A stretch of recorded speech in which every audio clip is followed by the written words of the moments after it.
Evening, guys. I am making naked eggplant parmesan tonight, but before I get into that video, I wanted to share a cocktail recipe with you. I'm a lover of grapefruit, and I do grapefruit seltzer, grapefruit. So they had these beautiful pink grapefruits in the grocery store today, so I thought I'm gonna make a grapefruit teeny. So what I did is I'm juicing the juice of one, probably a smaller size grapefruit, because you know they have the huge ones. These are almost the size of an orange. So if you juice an entire grapefruit for this cocktail, you'll get a decent amount of grapefruit.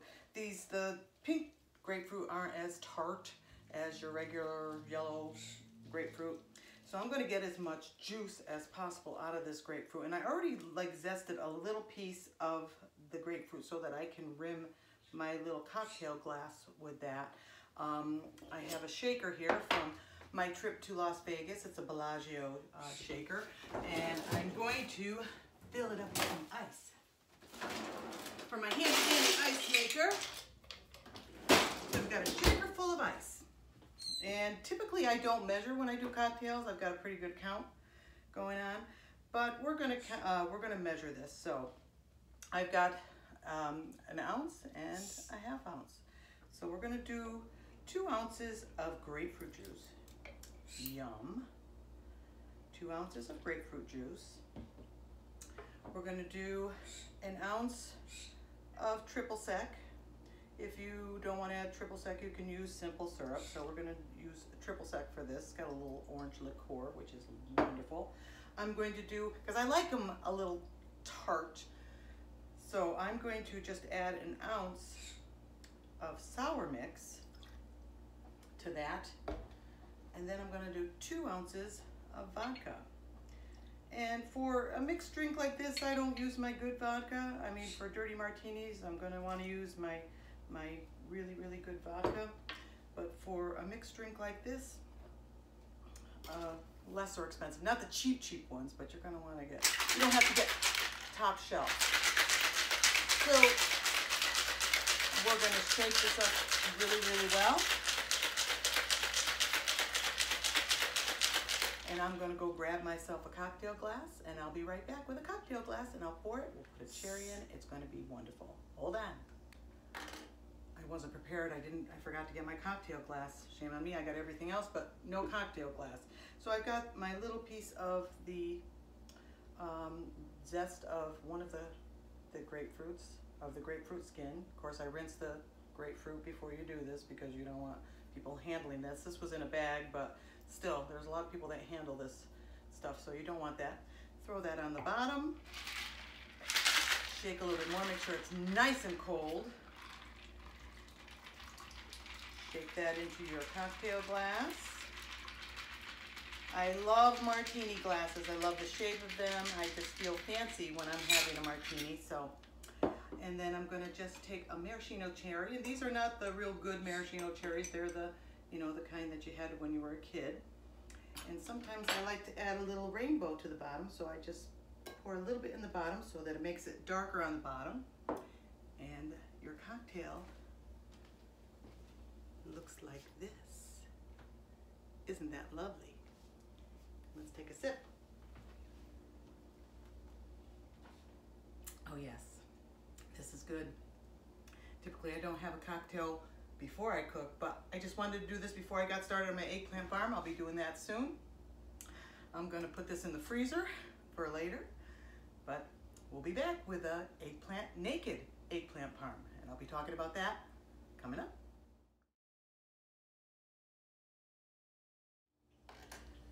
Oh, who am I kidding? Of course you have a cocktail while you're cooking.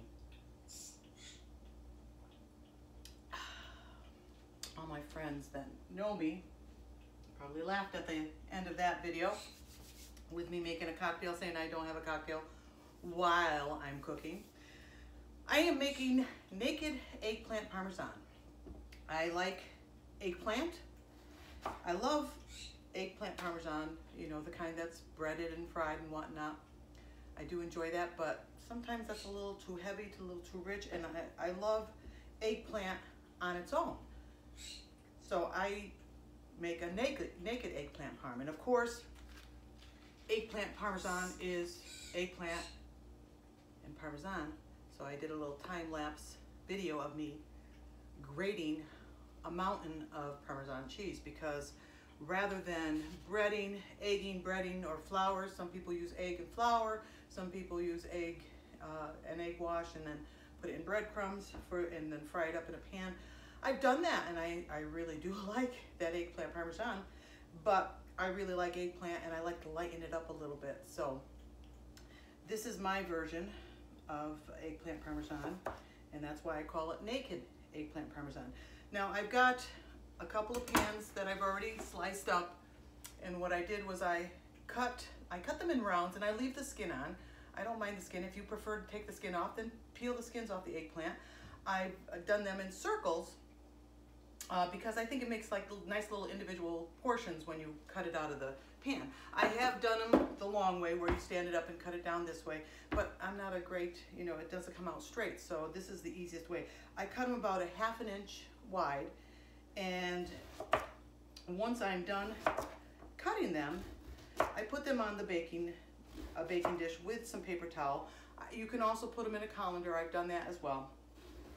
You salt them and you let them sit, and the salt draws the moisture out, which takes the bitterness away, and you don't want bitter eggplant, so that's why you do that. So about 1/2 inch. Somebody's knocking on my door. It's my daughter, I'm sure, so she's going to have to interrupt my video, so you get to see my daughter. Do you want to be seen on camera? Sure. All right, she's going to get seen on camera. All right. What do you got, Steph? Well, she's got some goodies. She's returning. That's why I needed help. All right. Yep. These are my meal prep containers. Of course, I make enough for an army, so I put them in there, and she will borrow them Periodically. One more. All right. Thank you. All right, so we're back to the eggplant parm. Naked eggplant parm. About 1/2 inch thick. That's it. And then I take my baking dish with a little bit of paper towel on it. Like I said, I do use a colander too. But while it's on the cutting board, I'll lay them all out. And I have my handy dandy little pig with my salt in it. I just filled it up before I started cooking. Kosher salt. Sprinkle the top of the eggplant. And then I put them salt side down on my paper towel.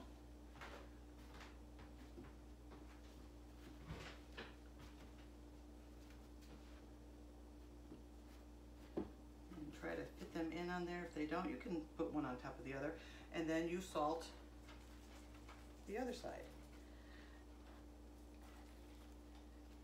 And I will show you the ones that have been sitting with salt. I'm going to let those sit for a little while, but here's my big pan.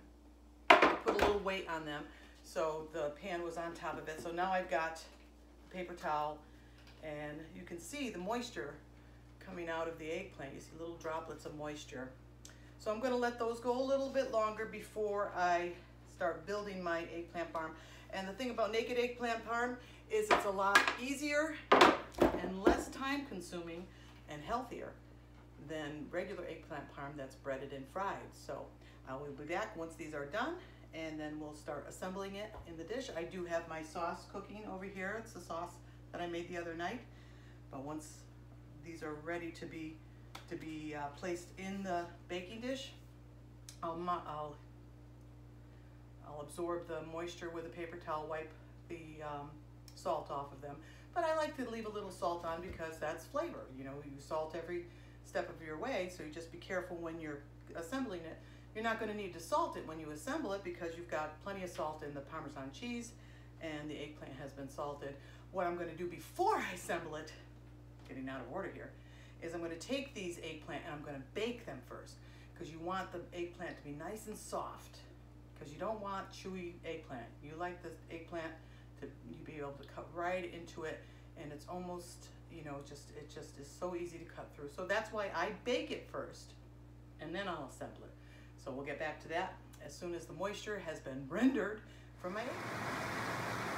Okay, so while I'm making my naked eggplant parm, and this is how I roll, I'm going to turn down the vent fan.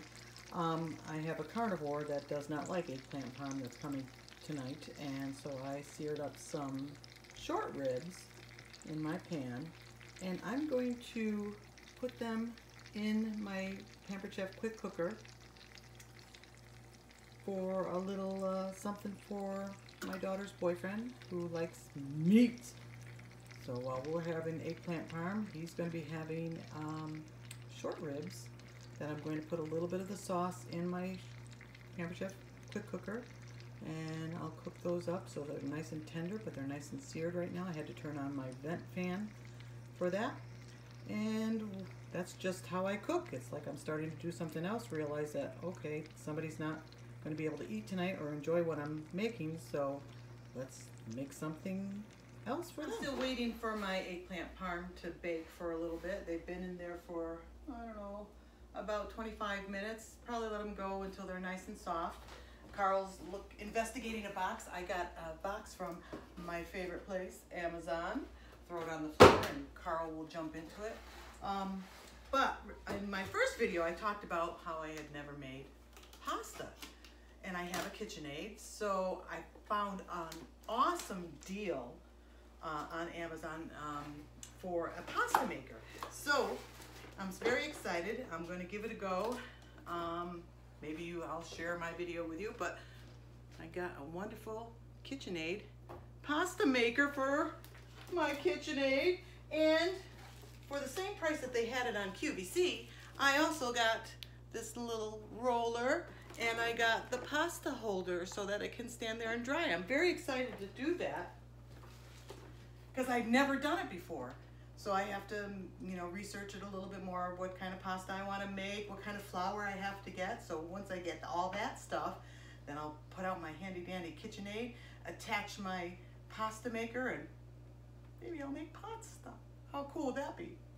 You can come along with me and go for the ride. It'll be interesting. So the eggplant's been in the oven for probably about 30 minutes. So I'm going through now and just flipping them over. I did spray Pam, or kitchen spray, to keep from the eggplant from sticking. So now I'm just flipping them over.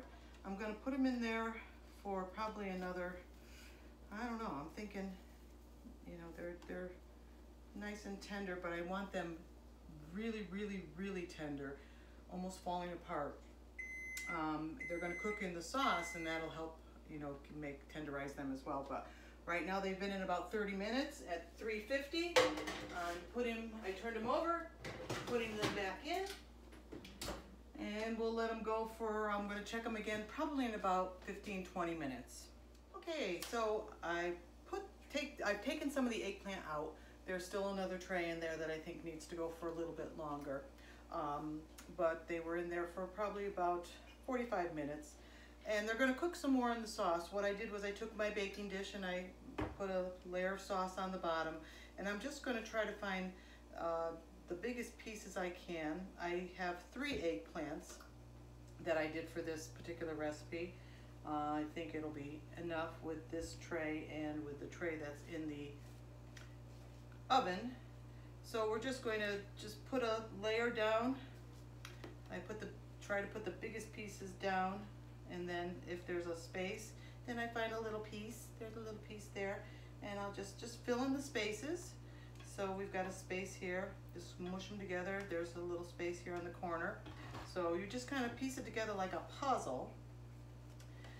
And we'll put a layer on the bottom. Then what we'll do is we'll do a layer of sauce. Let's find a nice little piece for this little corner here. So we've got a whole layer on the bottom. And what I like to do is I like to put the Parmesan, because this is eggplant Parmesan. So I'm going to put a ton of Parmesan layer on this because it's eggplant Parmesan. I love eggplant. I love Parmesan. We're going to put as much as possible. If I had more Parmesan cheese, I probably would have grated more, because the more Parmesan, the better, in my opinion. I was going to just put a little bit of mozzarella just on the top of this, but might as well, we could sprinkle a little bit on here. I put it right on top of the eggplant because I wanted to adhere to the eggplant. And then we're going to take my sauce and we're going to dollop some sauce on this layer on each piece of eggplant. You don't want to saturate too much because you don't want it to be soupy. So you just put a little dollop, because there's enough sauce on the bottom, and you put a little dollop on each little piece of eggplant and cheese. As it cooks, it'll spread out. So I'll show you this. So every little piece of eggplant I've got a little bit of sauce. And Carl's talking to me. What, Carl? Carl was in my Amazon box. Hello, Carl. So we've got our first layer of eggplant done. I'm going to do the next layer once that's ready in the oven. I've got some pieces here that I can start. I'll start putting the layers on. These are relatively cool. I've got, you know, when you've been cooking for a long time, you end up having asbestos hands.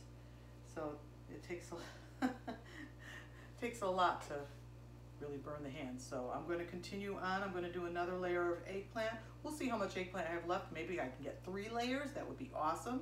So I'm going to finish with this layer and then take the other pan out of the oven. Hopefully do another layer, finish it up, and I will show you the finished product. We'll put it in the oven. And once I get it back into the oven, I'm going to cook it. I'm going to want to cook it for probably another 45 minutes, 50 minutes at least, just so that the sauce and whatnot is able to cook the eggplant so it's even softer. So it's going to be a late dinner tonight, but I took the rest of the eggplant out of the oven and I wasn't able to get a whole nother layer. So what I did was it's got 2 layers and then it's got a little extra layer in the middle. And I topped it with more Parmesan cheese and a little bit of mozzarella cheese. It's going to go into a 350-degree oven. I'm going to let it cook for about 45 minutes. And then when it comes out, we'll take a picture of it and you'll get to see the finished product.